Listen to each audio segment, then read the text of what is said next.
So Oliver, please. Actually, let me just do a little intro. So this is our data science health equity download. This happens every month. Sometimes it's a kind of more of a social, let's compare podcast recommendations and book recommendations, but most of the time we get people on to talk about work that they have done or are doing. And at the Health Foundation, I co-fund an award with the Royal Statistical Society called the Florence Nightingale Award, which recognises excellence in healthcare analytics. And Oliver won the award last year for his work. And so I thought I'd invite him to speak about it at the DSxHE download. So Oliver, it's really great to see you. Take it away.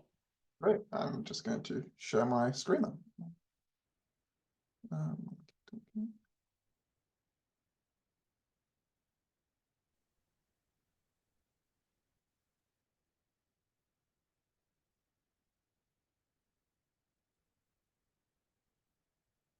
Can you see my screen?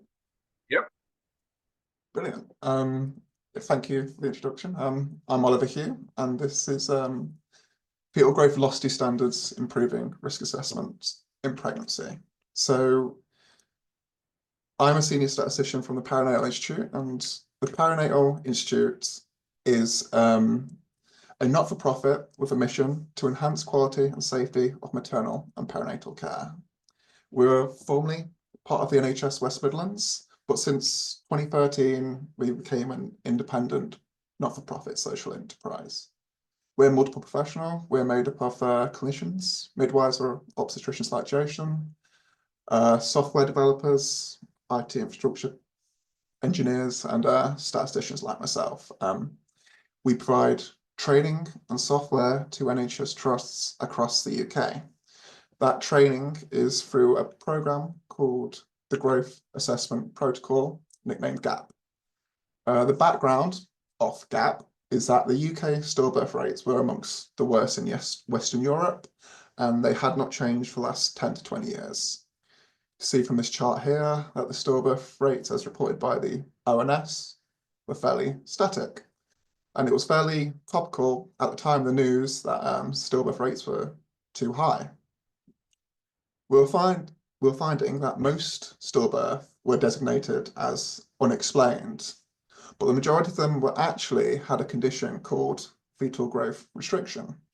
So this is the old stillbirth classification metric, and you can see there's a large portion that were just designated as unexplained.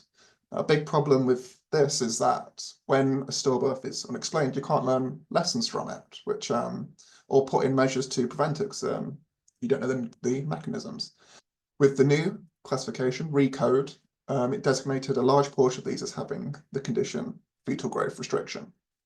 And a lot of focus since then has been on identifying fetal growth restriction to reduce it in stillbirths. You can see this big difference here. 43% of stillbirths, the most common cause of stillbirth now. So the majority of fetal growth restricted stillbirths were not detected during pregnancy. Detection of fetal growth restriction reduces stillbirth risk. What is antenatal detection? Well, during pregnancy, high-risk pregnancies will receive scans every 3 weeks. And if a pregnancy falls below this 10th percentile line here, it's designated as being small for gestational age, SGA. SGA is strongly associated with fetal growth restriction, and if a pregnancy is found to have fetal growth restriction before it was born, a clinician can take actions to reduce the risk of stillbirth. GAP is in use in most trusts in the UK, in 80% here, and GAP is made up of local, regional and national workshops, e-learning for midwives and NHS trusts, competency assessment, and a lot of other things including audit and midwife support, but principally the use of customised growth charts. Now, what is a customised growth chart?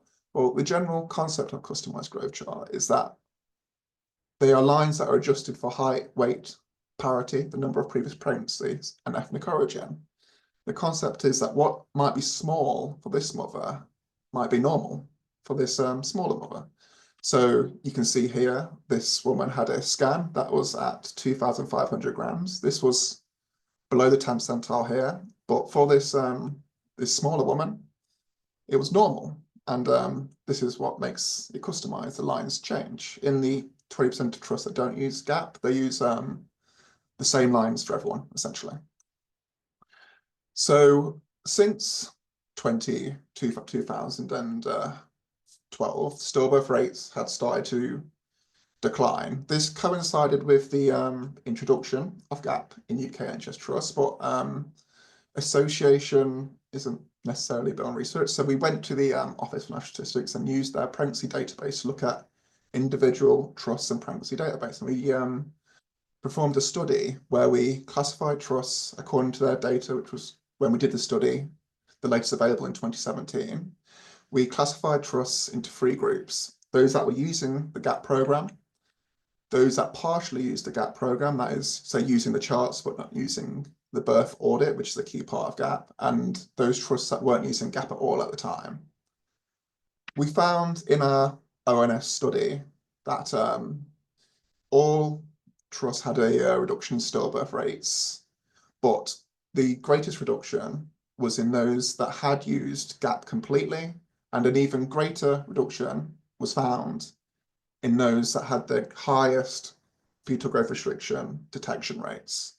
We did this in 20 trusts of a subgroup of the complete group.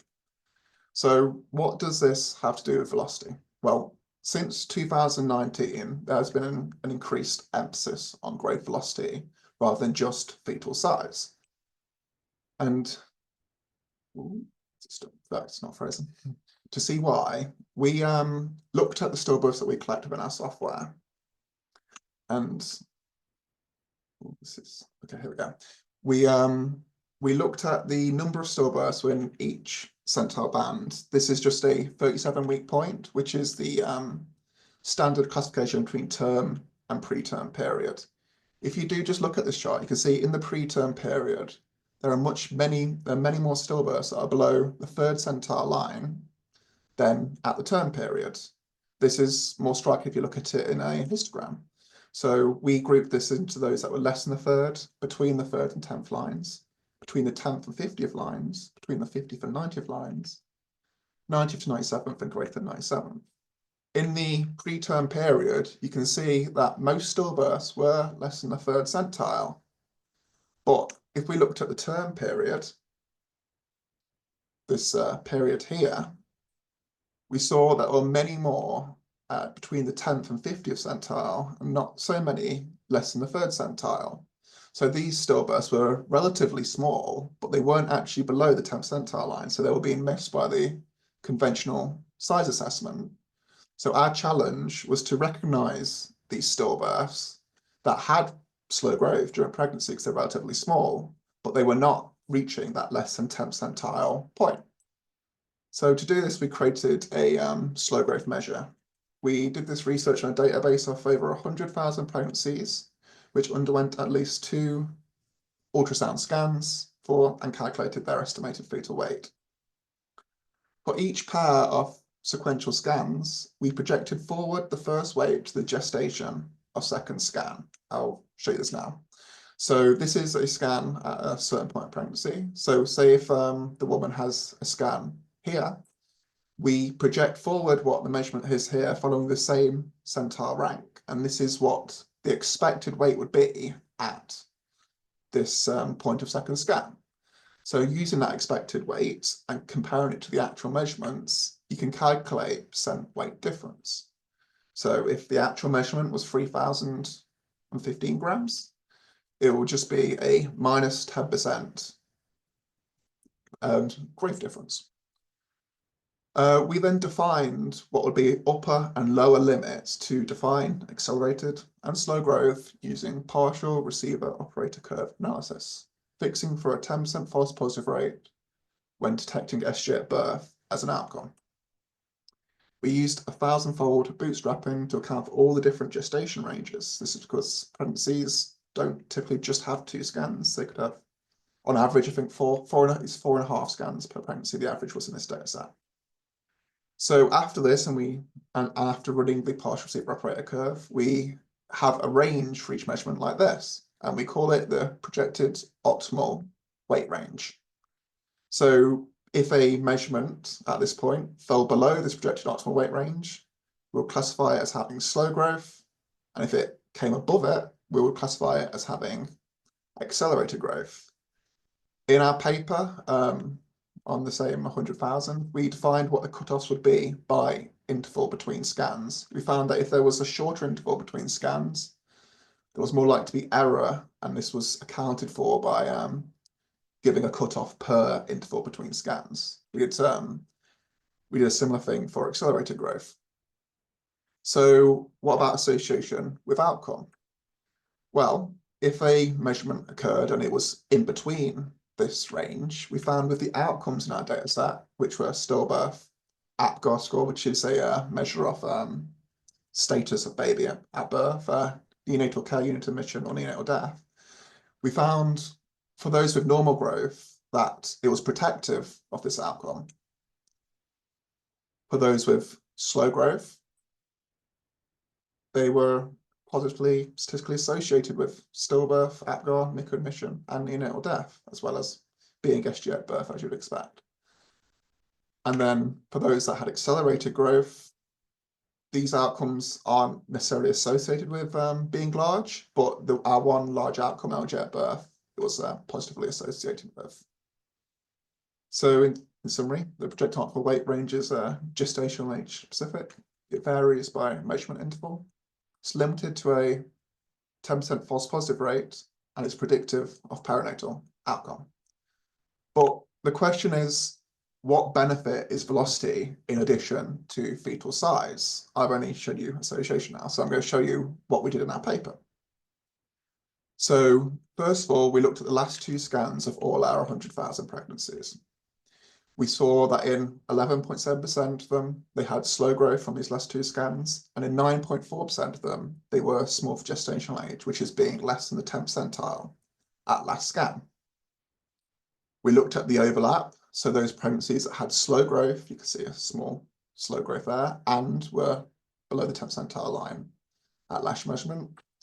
We looked at those that were just SGA only. You can see here that its velocity is fairly normal, but its measurement is below the 10th percentile. And we looked at those that had slow growth, but did not fall below this 10th percentile line. We saw that in each group that they were statistically significantly, they were at increased risk of stillbirth, and that 66% of those with slow growth were not SGA at last scan. And if you did just use conventional size assessment as was previously used, these pregnancies that are at increased risk of stillbirth would have been missed. So this projected optimal weight range is built into an application called Grow 2.0 that is used throughout the NHS to manage pregnancies. Just to zoom in on this chart, you can see that this measurement here is highlighted red because it's got slow growth. And in the tooltip, the clinician can look and see that this measurement has slow growth and is at increased risk. We also provide a growth rate calculator, and this is freely available to clinicians and researchers to calculate their own velocity. So if you input those same measurements, you'll see that this will come up as slow. So our next assessment was what effect has implementing this velocity method in Grow 2.0 had on stillbirth rates?